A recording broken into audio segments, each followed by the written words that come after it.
Hello and welcome back everyone to the next episode on anubhavtrainings.com. In this series of videos, we are learning about how to do ABAP development on VS Code environment. If you are an ABAP developer and planning to do CAP or REP development, you can just use a single tool which is VS Code now because SAP recently allowed the ABAP development tool which is released directly on VS Code environment. In the last episode, we have talked about how to set up your ABAP development tool on VS Code with the help of official SAP VS Code plugin. We have explored some of the shortcuts, and in today's episode, I'm going to show you creating my first CDS entity along with these services on top of that using the VS Code environment. If you have not taken the ABAP on Cloud come RAP training, I encourage you to go to our platform on anubhavtrainings.com and subscribe our course on RESTful application programming model so you will get used to the latest tech and technology with respect to ABAP because core ABAP is almost dead. Nobody these days are interviewing or hiring core ABAP consultants. Rather, there is a surge in the demand for both RAP and CAP developers, including AI, in the market. So let's position ourselves better in the market to gain better salary prospects by upskilling on RAP and CAP. Having said that, let's get started and create CDS entity on our service. So what is my use case? I will be utilizing the Netflix data, which I already have in a database table. So let me just go back to the system once again to our VS Code environment and let me search our database table which is present in a package. So I will show you the searching capability what we get here. So I come back and press F1 key on the keyboard or I can directly go Control Shift A and I search for an object in a particular package. So I put hashtag package colon my package name is Z Anubhav underscore SOH space. I would like to search hashtag type an exact object which is of type table TABL space or I first choose here the table you see TABL and then a space. I will enter the table name what I want to look. So you see it's showing me all the tables in that particular package.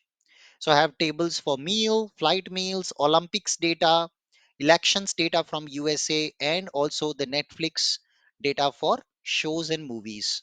So I can click on this object and the system opens the object for me on the right hand side. Currently, the drawback as of now with the ABAP development tool in VS Code is we cannot do a data preview here. Neither we can open this object in a GUI mode. Yeah. So unfortunately, I cannot do a data preview, but over the time when SAP improves this plugin, we should be able to get much more broader number of features. Instead, if you try to use the F5 option to preview data, you can see only currently classes and programs are supported. Yeah. So that is the current limitation of the tool. However, it doesn't matter. I have now my table and I can utilize this table to build a CDS view. So let's get started and press F1 again and choose create new ABAP object.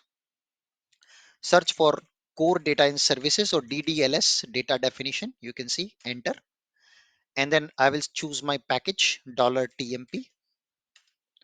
I will provide here the name of the object Z Anubhav trainings Netflix data.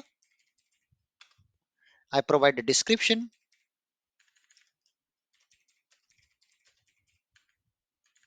Netflix data,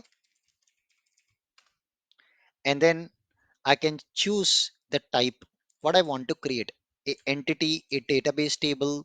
Yeah. So I can choose here any optional type which I would like to create when it comes to the setting. Yes. And after pressing the enter, you can immediately see our object has been created as a data definition. It automatically choose the default type as a view entity. So if you plan to still build an obsolete artifact, you can change it to the normal CDS view by removing entity. Now I will choose my data source as Z ATS Netflix, the database table, which I already have. The code completion works pretty fast in the VS Code environment. Control space and add all the properties over there. In addition to that, I can specify in case if I would like to add some UI annotations. Ideally, I should create a metadata extension, but I can directly specify my UI annotations over here. So let me just come back and add some UI annotations right away, or maybe we'll do that little later. I just save the CDS entity here. Now, those system have created this artifact for me, but I wanted to highlight that since our database table name and our CDS entity name is same, it is not possible to proceed further. So you can see that when I hover the mouse, it says my table name and the data source of my entity have the same name. So perhaps I have to repeat the process by deleting this artifact. So I close the artifact and right click and then I just do delete. Wow. So deletion is pretty much possible. And if you want to lock it in a transport request, you can lock that deletion in the transport request also. Yeah. So that you can do it. If you have added it into a transport request, you can delete it. Whereas now I'm going to proceed again and recreate a new object with a different name. So create again DDLS for data definitions. My package is again local object $TMP and give the name Z R root CDS entity for Anubhav trainings Netflix data. I can just give this name. It's a better naming convention.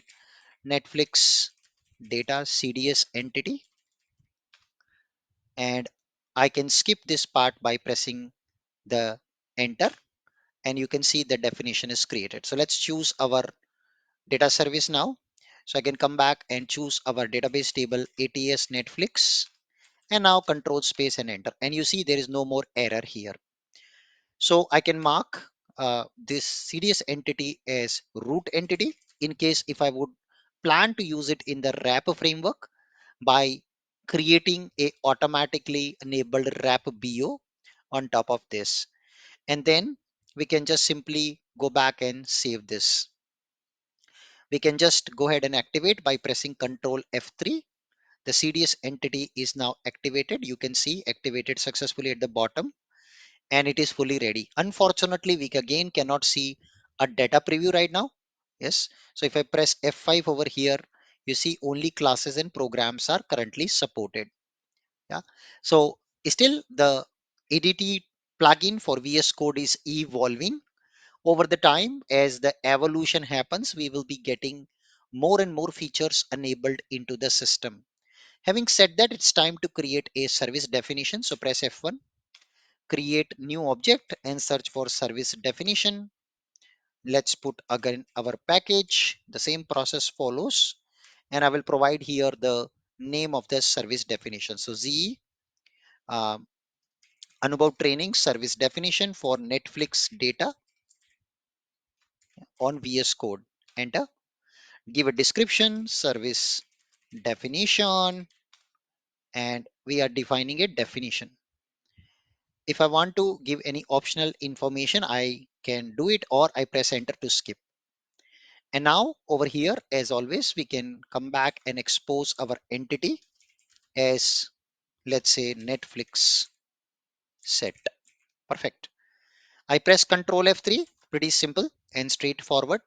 The service definition is now created. If you are new to the RESTful application programming model, I encourage you to join our course on ABAP on cloud, where we have covered the concept of CDS entities, including service definition, service binding, and stuff like that.